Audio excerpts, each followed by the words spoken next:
Ladakh express channel है मोहम्मद मूसा दरिंग BJP state executive meeting TFC Kargil लमल लखोन LAHDC काउंसिल इलेक्शन गेमो रतिन दोन अजम से पार्टी वर्कर यहाँ देना नचोला एग्जीक्यूटिव मीटिंग दर TFC अमल लखोन यहाँ दियानुक सीनियर मेंबर्स मन मौजूदिन MP लद्दाख यहाँ देना नचोला ले CC दोमेन में खिमित यानुक सीनियर लीडर्स खालनी यहाँ अंतर तस्वीर नजर ना हाजी इनायत सीनियर लीडर जुक्सीना BJP दिबजुद्दुल्ला इंटरनल मंग रक्षण पिना छाना दोनी का आसपरा तेरा तांसर अपना दर MP लद्दाख जरीन योमतु सिन्यानुक हाजी इनायत क़यादत यानी हाजी इनायती गोयत यानुक काउंसिल इलेक्शन यस ग्रंचन जरे यंता सपा रिपोर्ट चल चुके थे तलतन शेख लद्दाख एक्सप्रेस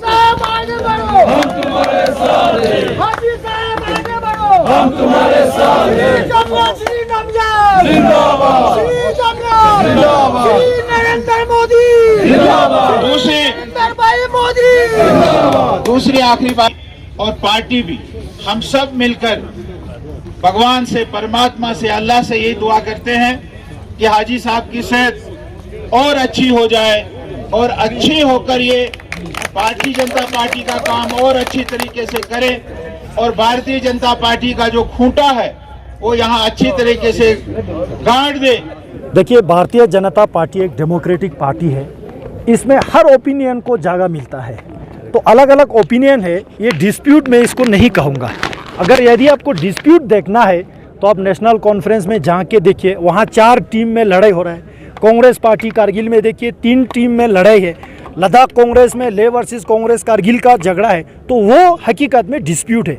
भारतीय जनता पार्टी कारगिल में यहाँ पे जितने हमारे कारकुन हैं, चाहे वो 2000 जितने में भी यहाँ पार्टी में शामिल हुए हो, अभी तक सभी लोग मिल के काम हो रहा है। हाँ, इतना ज़रूर था हाजी साहब के कुछ सेहत ठीक नहीं रहने के कारण से हाजी साहब का यहाँ एक्टिव जो पार्टिसिपेशन अभी तक नहीं हो पाया। अल्लाह ताला का लाख लाख शुक्रिया है, आज हाजी साहब बिल्कुल सेहत ठीक ठाक होके फिट होके कारगिल में तशरीफ़ लाए। आज हाजी साहब के सरबराही में यहाँ कारगिल में जो पार्टी का मीटिंग चल रहा है, तो सभी लोग मान के हमने स्टेज से भी ऐलान किया, सभी कारकुन भी इसी बात से राज़ी रखते हैं कि हाजी साहब के लीडरशिप में हम कारगिल के चुनाव भारतीय जनता पार्टी जीतने का पूरा कोशिश करेंगे। और मोदी जी ने जितना काम गांव-गांव में गरीब के लिए किया, वो सब लोगों को बताने की हम कोशिश करेंगे। सर, जिस तरह हाजी साहब की हमने बात की, हाजी साहब सीरियस में बीमार थे कि पार्टी से नाराज थे? नहीं, आप हाजी साहब से खुद पूछ ना। हाजी साहब बैठे हैं सामने, बीमार तो मैं हूँ। हाजी साहब बैठे हाजी साहब के ग्रीवेंसेस हमें देखने को अब हाजी साहब बताइए। नहीं, फिर आप थोड़ा नहीं, आपने पूछा ना, अब हाजी साहब जवाब। हाजी साहब सामने बैठे। ये बात सुनिए, आप जो डिस्प्यूट की बात कर रहे हैं, डिस्प्यूट नहीं होता है पार्टी में, ये अपना घर का परिवार वाली बात होता है। हमने कभी किसी को या कोई प्रेस रिलीज या कोई प्रेस कॉन्फ्रेंस में या किसी मीडिया के थ्रू या किसी और को कि हम कोई डिस्प्यूट की बात हमने कभी नहीं कहा है। हाँ, अलबत्ता घर में माँ बाप के बीच में, बेटे और बाप के बीच में, भाई भाई में डिस्प्यूट होता है। थोड़ा बहुत डिस्प्यूट नहीं, मतलब थोड़ा मतलब इशू होता है, हर पार्टी में होता है। नेशनल कॉन्फ्रेंस में इशू नहीं है जी। नेशनल कॉन्फ्रेंस क्या सही है? इस वक्त CC बैठे हैं, वो किसके पावर पर बैठे हैं आपको पता है? कांग्रेस में इशू नहीं है। कांग्रेस में क्या क्या इशू है आपको पता नहीं है? तो कोई हमारा डिस्प्यूट नहीं है, हमारा डिस्प्यूट नहीं था। हमारा एक इशू था, वो हमारा इंटरनल इशू है, वो हमारा एक हक है, वो हमारा हक था। उस हक के लिए हमने अपने कारगिल के या वर्कर के हक के लिए हमने लड़ने की कोशिश किया था। उसमें कुछ गलतफहमियाँ हो गए थे, वो गलतफहमी सब दूर हो गए हैं। इस वक्त जो है हमारा सब कुछ कंप्लीट हो चुका है। हमारा सब कुछ जो इशू था वो सब हमारा पूरा हो चुका है। तो इंशाल्लाह कल परसों तक आपको इससे भी ज़्यादा आप लोगों को इन्फॉर्मेशन मिल जाएगी। सर, क्या क्या आपके इश्यूज थे, थोड़ा आप बता सकते हैं? अभी चलिए ना, अभी हमारा संगठन हाजी साहब ने बताया पार्टी का इंटरनल मामला है, वो पार्टी इंटरनल ही रहेगा। हाजी साहब, जब आप लेह से कारगिल की तरफ आ रहे थे, जब आप पहली बार कारगिल, उस टाइम पे आपने नाराजगी इजहार किया पार्टी से। आपने कहा कि उस टाइम पे आप नाराज हैं पार्टी से। के बारे में नाराज किस टाइप की इशूज थे? भाई आप ये तो बाप और बेटे का या बेटे और भाई का, भाई का कोई इशू होता है, वो तो पर्सनल इशू पब्लिक में नहीं लाया जाता। हमारा मसला था, हम बोल रहे हैं, वो मसले हमारे पब्लिक, हमारे वर्कर्स के बीच में थे, वर्कर के उसके हक में थे, तो उस हक के लिए हम लड़ रहे थे कारगिल के वर्कर्स की बदले। सर, CC किसके पावर पे बैठे हैं? आपने कहा CC किसी के पावर पे बैठे हुए। नहीं, देखे ना, नेशनल कॉन्फ्रेंस में डिस्प्यूट नहीं है। नेशनल कॉन्फ्रेंस में CC को पहले जब CC बना उस वक्त CC के ऊपर डिस्प्यूट नहीं हुआ। आप लोगों को, मीडिया वालों को पहले ही पता था। जब CC बनाया तो CC क्या सबके राजी से बना है? उसमें भी डिस्प्यूट हो गया। होता है पार्टी में, वो कोई बड़ा इशू नहीं है ना, उसको इशू नहीं माना जाता है। कांग्रेस में भी बड़े बड़े इशू है, नहीं, उसको इशू नहीं मानते, ये घरेलू मसला मानता है, ये इंटरनल मसला है, इसको पब्लिक में लाने की कोई ज़रूरत नहीं। हमारे वर्कर के बीच का मसला था, वर्कर के बीच में ख़त्म कर दिया हम लोगों ने, उसको मीडिया में लाने की कोई ज़रूरत नहीं। हमने आपको सफाई दे दिया। उस वक्त जब मैं आया नाराज़गी नहीं था, हमने अपना एक ग्रीवेंस दे दिया, हमारे जो डिमांड्स है, हमारे जो वर्कर के जो डिमांड्स है वो फुलफिल होगा तो हम आगे भी हम इंशाल्लाह हम इसमें अच्छा काम करेंगे बोल के हमने ये चीज़ रखे थे। हमने ये नहीं बोला था कि भाई हम उससे की तरह से कि भाई आप ये चीज़ करेगा तो रहेगा तो नहीं रहेगा। हमने तो पहले ही कहा कि हम बीजेपी में ज्वाइन किया है और करके रहेंगे और आइंदा भी रहना है। हमने बीजेपी ज्वाइन किया है, छोड़ने के लिए ज्वाइन नहीं किया।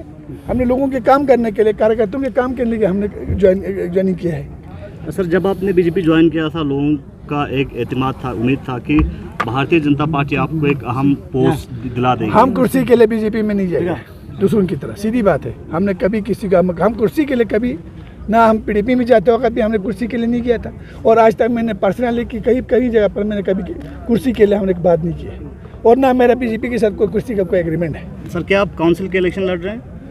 देखेंगे, अभी हमारा 2 महीना है, अभी से आपको हम थोड़ी एमपी साहब से किस मुद्दे पे आप इलेक्शन लड़ रहे हैं सर इस बार? देखिए भाई, अभी शुरुआत है, अभी मुझे गांव जाना है, गांव में जाके अभी मैं अपने माँ बहनों से भी मिलना है हमको।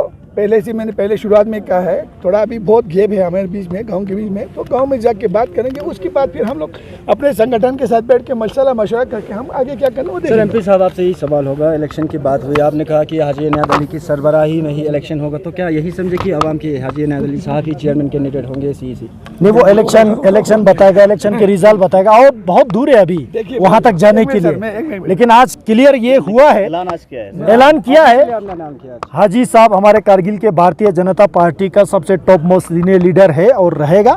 और हाजी साहब के गाइडेंस में, हाजी साहब के देखभाल में, हाजी साहब की लीडरशिप में हम इस चुनाव में जा रहा है। और पार्टी की ओर से सीसी के पोस्ट के लिए, ओहदेदार के लिए हम ये कर रहे हैं। गाइडेंस का मतलब है हमारे नेतृत्व में सब बैठ के काम सर, लद्दाख बीजेपी में हाजी साहब का क्या स्टेक है? हमने बता दिया ना, आप इतने बड़े इलेक्शन हाजी साहब लीड कर रहा है तो समझना चाहिए हाजी साहब का क्या लद्दाख बीजेपी में स्टेट है। तो एमपी साहब, आपको कितना उम्मीद है कि अभी आपने बोला कि डेवलपमेंट कम बहुत हुआ है यूटी बनने के बाद और बीजेपी ने जोजिला टंडे, तो आपको आने वाले इलेक्शन में करगिल के आवाम ये मुझे करगिल के आवाम पे पूरा भरोसा है, विश्वास है। हमें ना उम्मीद नहीं करेंगे, मोदी जी के काम को ना उम्मीद नहीं करेंगे, करगिल के विकास को ना उम्मीद नहीं करेंगे। जितना तरक्की मोदी जी आने के बाद यहाँ हुआ, चाहे वो आप CRF जो है पहले का स्कीम था, लेकिन मोदी जी आने के बाद लद्दाख में आना शुरू हुआ। प्रधानमंत्री ग्राम सड़क योजना में 50 सड़कें स्कीम नया आए है, पुराना हमारा चल रहा है, कंप्लीट हुआ है। मोबाइल टावर, हर जहां भी आप गिने, जल जीवन मिशन से लेके, राशन से लेके, दवाई से लेके, जन औषधि से लेके, गोल्डन कार्ड से लेके, DBT से लेके, कोई ऐसा जगह ही नहीं छोड़ा है भारतीय जनता पार्टी और सेंट्रल गवर्नमेंट ने। और यूटी बनने के बाद लद्दाख जो है सीधा सेंट्रल गवर्नमेंट रूल करते हैं।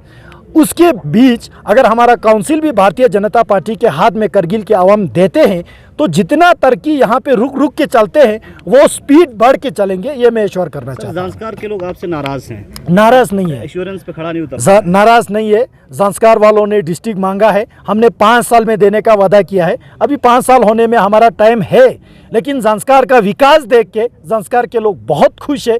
काउंसिल इलेक्शन में आपको रिजल्ट मिल जाएगा। डिस्ट्रिक्ट को लेकर सर, और डिस्ट्रिक्ट हमने बोला था ना, 5 साल के वादा किया है, 5 साल में हम डिलीवरी करने का पूरा प्रयत्न करेंगे। 2 महीने देखिए भाई, डिस्ट्रिक्ट जो है काउंसिल इलेक्शन का वादा नहीं था, पार्लियामेंट्री इलेक्शन का वादा था। पार्लियामेंट्री इलेक्शन आने में और 1 साल है।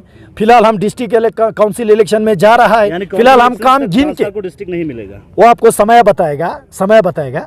चलिए सर, जोजिला टनल पे बात हो रही थी, पूरे खिते लद्दाख के आवाम काफ़ी मशहूर है, बहुत खुश है जोजिला टनल को लेके। इसमें एक क्वेश्चन ये होगा सर कि क्योंकि जोजिला टनल जो है सिर्फ करगिल के लिए नहीं होगा सर, स्ट्रैटेजिकली भी हमसे भी ज़्यादा लोगों को भी काफ़ी पूरे लद्दाख के आवाम के लिए है और उससे ज़्यादा देश के नेशनल सिक्योरिटी तो के लिए। एयरपोर्ट को लेके आप लोग इसमें नाकाम रहे, क्या उम्मीद है कि एयरपोर्ट अशद ज़रूरत है करगिल के आवाम को? देखिए, एयरपोर्ट को लेके नाकाम नहीं है, ये एक बहुत बड़ा मुद्दा है। इस पे बहुत सारे टेक्निकलिटीज़ है। मैंने खुद अपने मान से कहा, एयरपोर्ट अथॉरिटी ऑफ इंडिया की ओर से पूरा DGCA के सभी कंसर्न अथॉरिटी से टीम लेके हमने यहाँ पे विजिट कराया। वो विजिट सारा करके रिपोर्ट सबमिट दिल्ली में हो चुके हैं।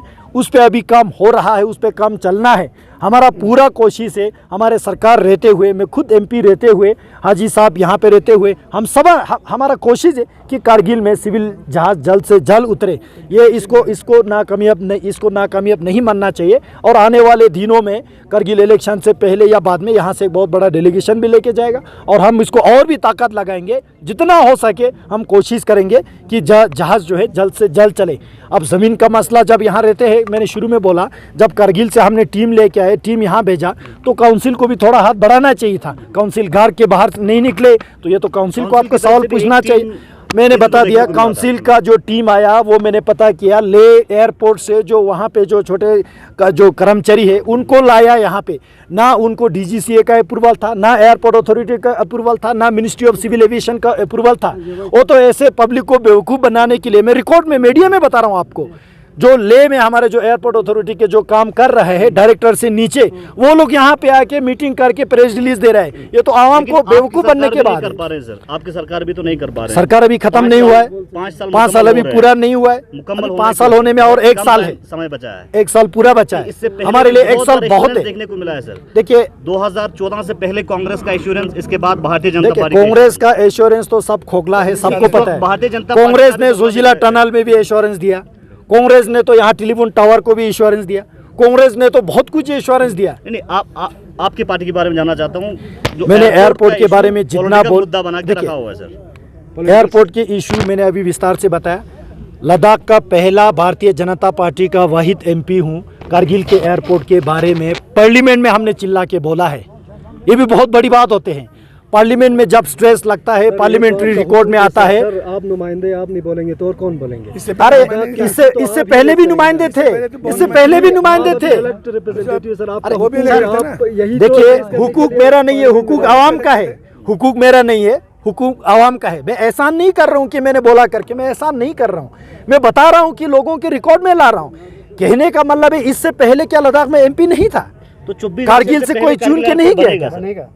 हमारा पूरा कोशिश है, 99% हमारे ओर से हो जाना चाहिए। बस आखिरी सवाल होगा, चलते चलते अपेक्स केडीए के आप मूवमेंट को किस तरह देखते हो? इस MP लद्दाख उनकी 4 पॉइंट मेमोरेंडम को आपका कितना सपोर्ट रहेगा? देखिए, मुझे ये समझ में नहीं आ रहा है ये 4 पॉइंट एजेंडा अलग से क्यों चला रहा है।